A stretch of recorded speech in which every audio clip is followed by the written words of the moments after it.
एका गावात एक श्रीमंत व्यापारी राहायचा. दुर्दैवाने व्यवसायात मोठे नुकसान झाल्यामुळे तो खूप कर्जात बुडाला. ज्या सावकाराकडून त्याने पैसे घेतले होते तो सावकार अतिशय कपटी आणि म्हातारा होता. सावकाराची नजर व्यापाराच्या सुंदर मुलीवर होती.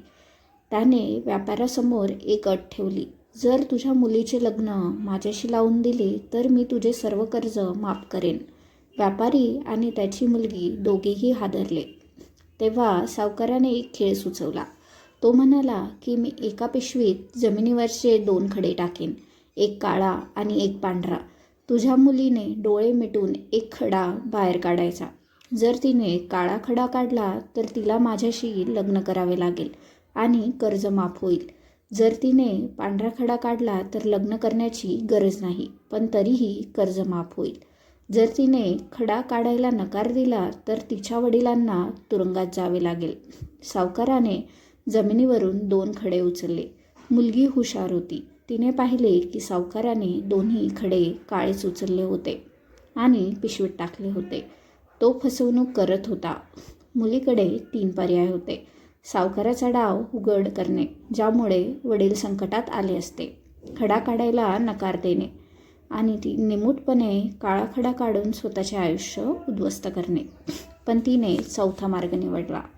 तिने पिशवीत हात घातला, एक खडा बाहेर काढला आणि तो हातातून निसटल्याचे नाटक केले. तो खडा जमिनीवर इतर खड्यांमध्ये जाऊन मिसळला. ती म्हणाली, अरे रे, माझ्याकडून खडा खाली पडला, पण काही हरकत नाही. पिशवीत जो उरलेला खडा आहे त्यावरून मी कोणता खडा काढला होता हे समजेल.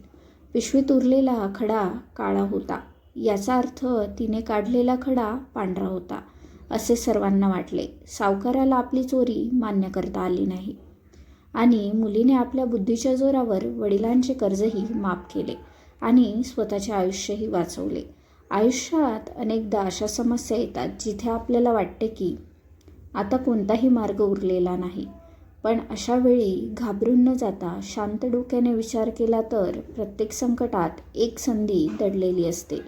केवळ दृष्टिकोन बदलण्याची गरज असते.